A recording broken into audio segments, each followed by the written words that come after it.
Moi ja tervetuloa seuraamaan Tartut tarinan lukulähetystä.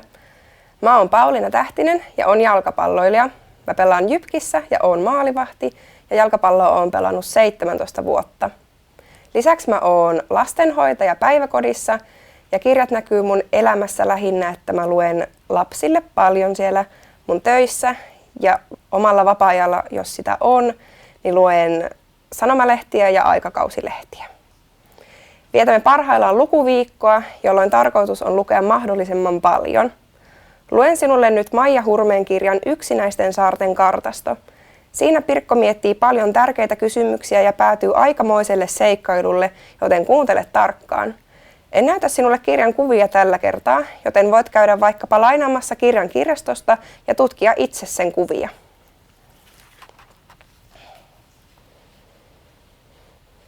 Pirkolla on monta tärkeää kysymystä. Miksi maailmassa on mäkiä? Miten syvä meri on? Missä valat nukkuvat? Pirkko kysyy kysymistään, mutta äiti sanoo joka kerran, hyvä kysymys. Äiti ottaa Pirkosta kuvia puhelimellaan ja näyttää niitä Pirkolle. Katso, miten hupsulta näytät. Pirkko ei halua katsoa kuvia. Hänellä ei ole aikaa. Hän haluaa tietää kaiken. Nyt. Miksi vesi on märkää? Äiti hymyilee. Pirkko päättää, että hän ei enää puhu äidille. Nyt hän on ihan hiljaa. Tästä lähtien hän puhuu vain Aimolle. Aimo ja Pirkko muuttavat omalle saarelle. Saaressa on talo, jossa voi asua. Siellä on kallioita, joille voi kiivetä, ja keinu, joka roikkuu oksassa veden päällä. Keinuessa varpaat koskevat veteen. Saaressa on hyvä asustella. Päivät ovat pitkiä ja letkeitä. Välillä syödään kuivia keksiä. Aimo ja Pirkko istuvat usein saaren korkeimmalla kohdalla ja miettivät tärkeitä kysymyksiä. Ehkä maailmassa on mäkiä, jotta me voisimme kiivetä ylös ja nähdä kauas, ja jotta voisimme heittää pieniä kiviä mäen huipulta ja katsella, miten nopeasti ne pyörivät alas, Pirkko sanoo. Aimo nyökkää. Ehkä asia on juuri näin. Talossa on kaappi, jossa on paljon tavaraa. Kaapissa on suuri sininen kirja, jonka kannessa on kimalteleva pallo. Pirkko näyttää Aimolle jännittävimmän kohdan. Varo, älä koske siniseen, Pirkko sanoo. Kädet voivat kastua. Pirkko kuljettaa sormea sivun yli, mutta vain viivoja pitkin. Longitudeja ja latitudeja. Sinistä, sinistä ja sinistä. Ja vielä tummemman sinistä siellä, missä merenpohja häviää syviin hautoihin. Kirjasta kuuluu hiljaista kohinaa. Meri murisee. Katso, Pirkko sanoo ja osoittaa numeroa sinisimmässä kohdassa. Numeroita on yhtä monta kuin Pirkolla on sormia. Niin syvä meri on. Myös Pirkon ja Aimon saari löytyy kirjasta. Siinä se köllöttää suuren kuningatarsaaren vieressä.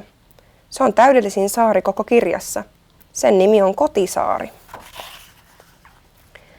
Eräänä iltana Pirkko kiipeää Aimon kainaloon.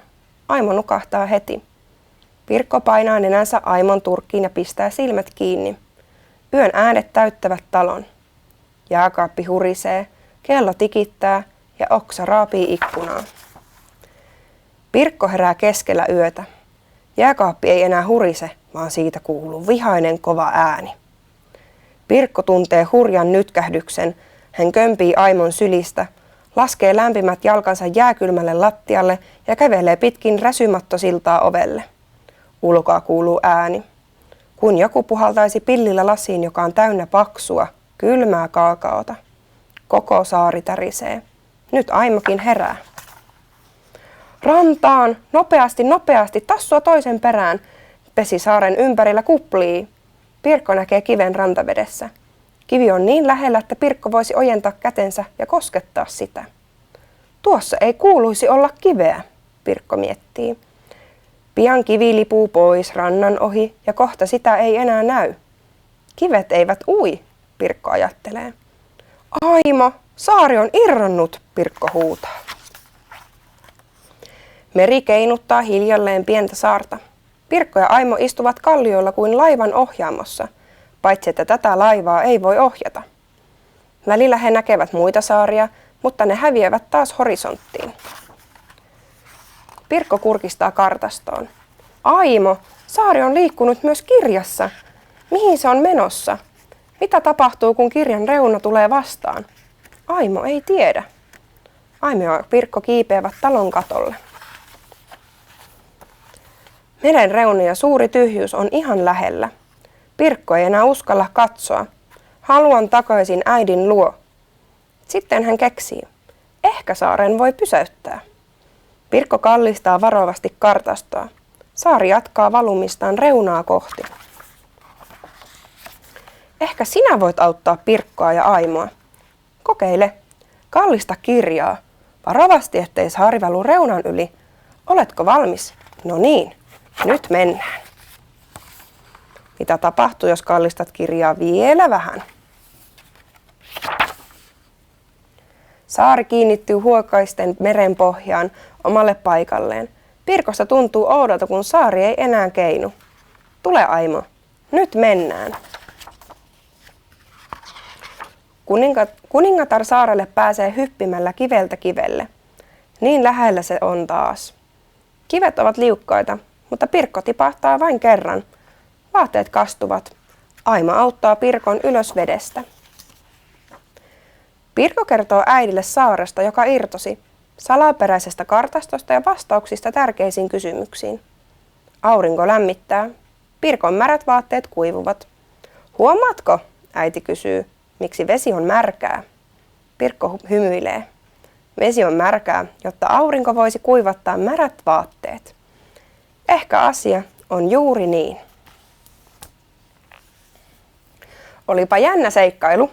Pirkko on pieni tyttö, mutta kukahan Aimo oikein oli? Millaisen piirroksen sinä tekisit, jos saisit kuvittaa tarinan ihan itse? Tai millaisia kysymyksiä sinulla on? Voisikohan niihin löytyä vastausta lukemalla yhdessä aikuisen kanssa lasten tietokirjoja? Muista kuunnella myös viikon muut lukulähetykset. Moikka!